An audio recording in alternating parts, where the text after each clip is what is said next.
والمرسلين أما بعد فأعوذ بالله من الشيطان الرجيم بسم الله الرحمن الرحيم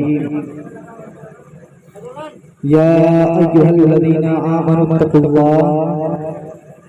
صدق الله العظيم وصدق رسوله النبي الأمين المبين المعين الكريم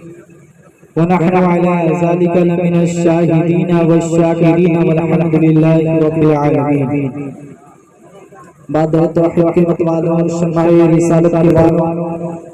غوث اعظم کے دیوانوں لمبے لمبے ہاتھ سے بھیگ دینے والے آقا و داتا پیارے احمد مجتبی محمد مصطفیٰ صلی اللہ علیہ وسلم کی بارگاہ عالی ناز میں ایک مرتبہ بلند آواز سے درود پاک پڑھیں اللہم صلی علی سیدنا مولانا محمد مادری وطن وسلم صلی اللہ علیہ صلاۃ و سلام علیک یا رسول اللہ صلی اللہ علیہ وسلم. اعلیٰ حضرت عظیم البرکت امام محمد رضا خان فاضل بریلوی علیہ رحمت و رضوان ارشاد فرمایا زمین و زمان تمہارے لیے مکین و مکان تمہارے لیے چنین و چنات تمہارے لیے بنے دو جہاں تمہارے لیے یا رسول اللہ ہم آئے یہاں تمہارے لیے اٹھے بھی وہاں تمہارے لیے اور یا رسول اللہ بہن میں زبان تمہارے لیے بدن میں ہے جان تمہارے لیے جاگنا ہے جاگے افلاک کے سائے تلے جاگنا ہے جاگے افلاک کے سائے تلے حشر پر سونا پڑے گا خاک کے سائے تلے. حضرات محترم آئے دن ہم تمامی حضرات یہ پڑھتے چلے آ رہے ہیں اور پڑھتے بھی چلے آ رہے ہیں کہ اس دنیا فانی میں انبیاء کرام بھی تشریف لائے لیکن ایک آن کے لیے ان کی بھی موت آ کے رہی رسولان اعظام بھی تشریف لائے ایک آن کے لیے ان کی بھی موت آ کر رہی صحابہ صحابیات تشریف لائے ایک آن کے لیے ان کی بھی موت آ کر رہی اولیاء کرام تشریف لائے ان کے لیے بھی موت آ کر رہی اور آج ہمارے زمانے میں بھی ایک یکے بعد دیگرے دنیا کو چھوڑ چلے جا رہے ہیں. کسی کا کبھی بھائی کا انتقال ہو رہا ہے کسی کے باپ کا انتقال ہو رہا ہے کسی کے ماں بہن کا انتقال ہو رہا ہے کسی کے بچے کا انتقال ہو رہا ہے کسی کے خاندان والوں کا انتقال ہو رہا ہے کبھی ہمارے سماج والوں کا انتقال ہو رہا ہے تو کبھی ہمارے غیر قوم کا انتقال ہو رہا ہے. یہ تمام اموات کو دیکھ کر کے ہمیں یہ عبرت حاصل کرنا ضروری ہے کہ جس طرح آج ہمیں چھوڑ کر کے جس طرح اس دنیا کو چھوڑ کر کے اس دنیا سے آج لوگ چلے جا رہے ہیں کسی کا بھائی جا رہا ہے کسی کا باپ جا رہا ہے اسی طرح ایک دن ایسا بھی آنے والا ہے کہ ایک دن جس طرح وہ آدمی ہمارے ساتھ بیٹھ کر کے باتیں بھی کیا کرتا تھا ایک دن وہ آدمی ہمارے ساتھ بیٹھ کر کے ہمارے طرح وہ کھانا بھی کھایا کرتا تھا ایک دن ہمارے طرح وہ بیٹھ کر کے ایک دوسرے کی باتیں بھی بتایا کرتا تھا ایک دن ہمارے ساتھ ہمارے طرح وہ بیٹھ کر کے دنیاوی باتیں بھی کیا کرتا تھا دینی باتیں بھی کیا کرتا تھا اور جتنا ہو سکتا تھا وہ دینی اعمال بھی کیا کرتا تھا دنیاوی اعمال بھی کیا کرتا تھا کبھی پورے اعمال میں پھنسا کرتا تھا تو کبھی اچھے اعمال میں پھنسا کرتا تھا لیکن اللہ اکبر جب تک اس کے جان میں روح باقی تھی اس وقت تک اس کی یہ طاقت تھی اس وقت تک اس کے جان جب تک اس کی جان تھی جب تک اس کے جسم میں جان تھی اس وقت تک یہ اسے صلاحیت تھی کہ وہ پورے اعمال بھی کرتے تھے وہ اچھے اعمال بھی کرتے تھے کسی کی بات بھی وہ کہتے تھے لیکن اللہ اکبر جو ہی اس کے جسم سے روح کو جدا کیا گیا ہے اللہ اکبر اس وقت سے اس کی تمام طاقتیں اپنی کم کرتے ہیں نہ تو اسے کسی کی بات جانے کی طاقت رہ گئی ہے نہ تو کبھی اس کے اندر کسی کی باتیں کہنے کی طاقت رہ گئی ہے نہ تو نیک اعمال کرنے کی قوت رہی ہے. اللہ اکبر سارے اعمال کرتے ہیں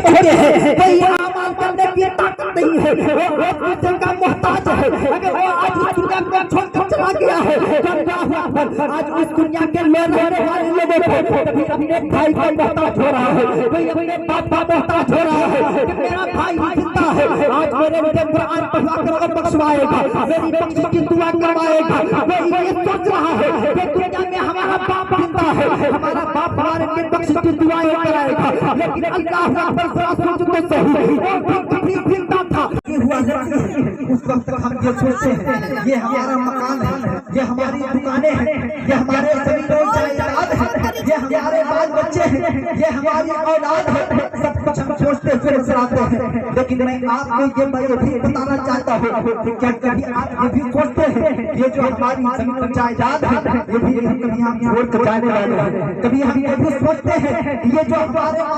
मकान है इसे हमें छोड़ कर जाना होगा। क्या हम ये भी सोचते हैं कि ये जो हमारी दुकान है इसे छोड़ कर हमें कभी जाना होगा? नहीं सोचते हैं। अगर हम इसके हवाले से सोच लिए होते तो हम इस दुनिया में कामयाब होते हुए नजर आते, आखिरत में कामयाब होते हुए नजर आते, लेकिन कभी ये नहीं सोचते हैं। अगर सोचते हैं तो सिर्फ एक बात सोचते हैं ये दौलत हमारी है, ये जायदाद हमारे हैं, दुकानों मकान हमारे हैं, लेकिन याद रखिए कि जब तक हम आपके हमारे जिस्म में जान है उसी वक्त तक ये हमारे रहेंगे, वरना सब के सब हमारा साथ छोड़ते हुए नजर आएंगे। और आगे बढ़कर के कदम में ये भी मेरा मुनासिब समझ रहा हूँ कि ये हमारी जिस्म में रूह रहे सबका ही, बल्कि अगर हमारे जिस्म में रूह भी रहे लेकिन अगर हमारे अंदर माल कमाने की ताकत और कुव्वत नहीं है उस वक्त भी इस दुनिया के जो हमारे माल और दौलत है वो हमारे काम आने वाले नहीं है। आज हम आप अपने बाल बच्चे को पोसते पालते हैं, बड़े करते हैं ताकि ये बड़े होकर हमारा साथ देगा, हमारा ये सहारा बनेगा। लेकिन हज़रात मोहतरम आज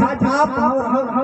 अपने घर के हाकिम बन करके, अपने घर के सरदार बन करके हम उसकी परवरिश करते हैं। हम ये सोचते हैं ये हमारी जमीन है, ये मकान है, ये औलाद है, लेकिन अल्लाह अकबर जो हमारे सामने जो आज के हज़रात बुजुर्ग हज़रात है उनके हवाले से आप उनसे जाकर पूछे तो सही कि उनकी जो हुकूमत थी वो जो हाकिम बन करके अपने घर में जिंदगी गुजारते थे,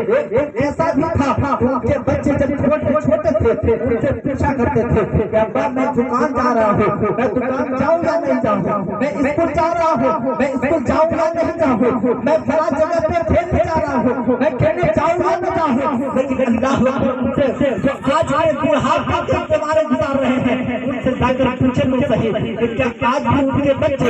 जवान हो चुके हैं और बुढ़ापा आ चुका है, क्या आज भी उनके बच्चे उनसे आज के पूछते हैं कि अब्बा हुजूर मैं फला जगह पे खेलने जा रहा हूँ, अब्बा हुजूर मैं फला जगह पे फला काम करने जा रहा हूँ? नहीं,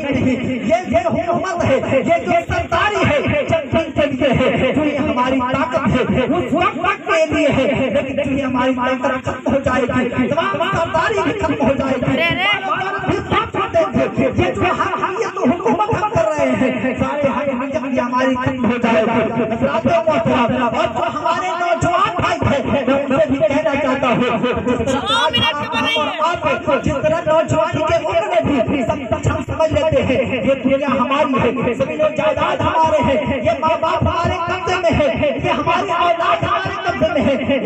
ऐसा भी दिन आने वाला है कि जिन बच्चों को अपने सहारे के लिए पालन पोषण कर रहे हैं वही बच्चे आपका साथ छोड़ते हुए नजर आएंगे, आप ये कामयाबी होते हुए नजर नहीं आएंगे, बल्कि आपको अपने हाथों से धक्का देते हुए नजर आएंगे। इसलिए अगर आप अपने हाथों से धक्का देने से बचना चाहते हैं तो खुदा और उसके रसूल की शरीयत को अपना ले। जब खुदा और रसूल की शरीयत को अपना लेंगे अब खुदा का काम आपके अंदर रहेगा, खुदा का काम आपके अंदर रहेगा। याद रखें कि दुनिया की कोई ताकत ऐसी नहीं है जो आपको डरा सके, कोई ताकत ऐसी नहीं जो आपको धमका सके।